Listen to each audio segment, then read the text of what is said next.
Hey guys, it's Retro Crusader, and today we're going to be doing a retro review. So today's game, as you already seen in the beginning part of the video, is Super High Impact Football. And I figured since NFL is starting just within a week, it'd be a good time to do a football game review. So stick around and we'll do that.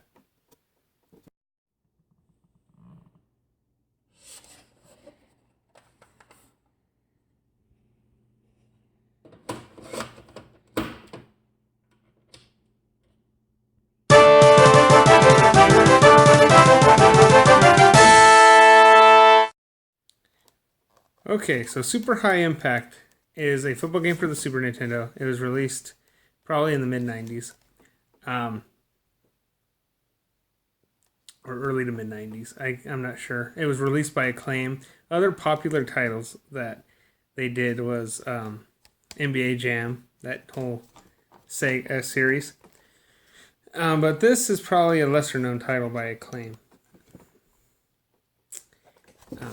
It was kind of same as Tecmo Super Bowl, the way that you play on the field. Instead of like a Madden game at the time, or even now, where you're behind the line of scrimmage and you play and you have windows or you have the different buttons that you can pass to. This isn't like that. This, however, has it where you're looking kind of at a diagonal. Your field is horizontal instead of vertical. And your players, you got to go up and down instead of left to right. Like Tecmo Super Bowl. You have about 9 plays. There's one running play. Everything else is like a Hail Mary play on this game. And you have no control of where you throw it. Okay. Another thing that is kind of weird with the controls of this game is you select the play with one button and then you hike the ball with a different button.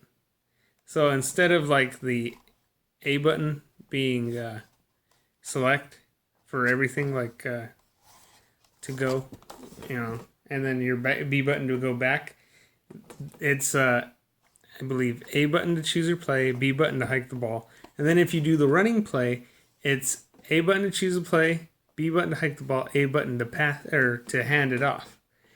So it takes a little while to get used to the controls, get used to the gameplay. Now, it was intended to be an in-your-face type game.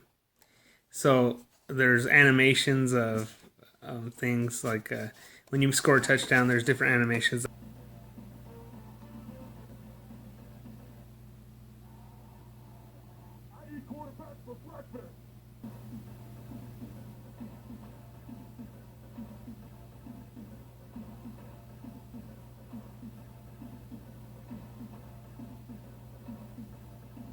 Just different other things. You can actually get in fights in this game. Okay, you get hit so hard your pads fly off, and then if you get hit, wrong, or your player, you don't initiate the fight. Even if your team starts a fight, you don't push a button on your controller and start a fight. So it starts a fight.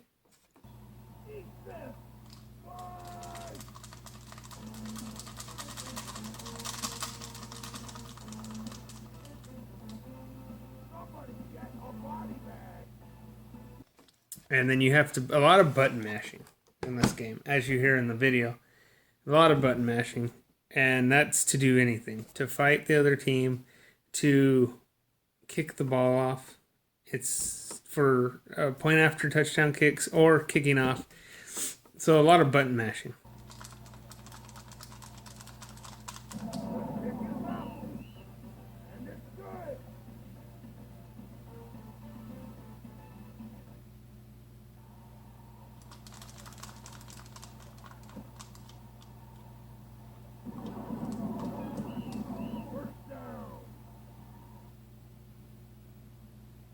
A lot of fast-paced game. The the only thing I can compare it to is probably a NFL Blitz game. The thing there's also a hit-o-meter. Now, if you get a good enough hit, you get this hit-o-meter, and what it does is it goes to this guy, I assume is the announcer, and he rates the hit from anywhere from like granny hit to I think it's like outrageous.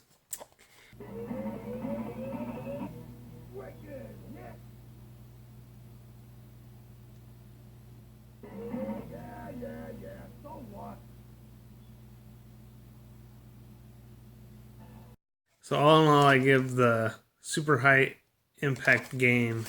It's okay. It is an arcade game based off an arcade game, so there's a lot of arcade to it. So why they didn't put a little bit more like season mode for the consoles, I don't know. But it's better to play the 2-minute games instead of, or 2-minute quarters instead of 10-minute quarters, because it's a very high scoring, and if you're not used to it, you can lose really badly. But there's 3 difficulties to it, and it's just pretty much the same thing for all the difficulties. It's just an arcade game like NBA Jam. Would I put it up there with Tecmo Super Bowl? No. Would I put it up down with NES Play Action? It might be around that, but it's a game that you'll break out every once in a while. I probably bought this game 2 years ago, and I've only played it like 3 times. So that's the retro review. If you like the video, hit the like button. If you want to subscribe, there's that too, and thanks for watching.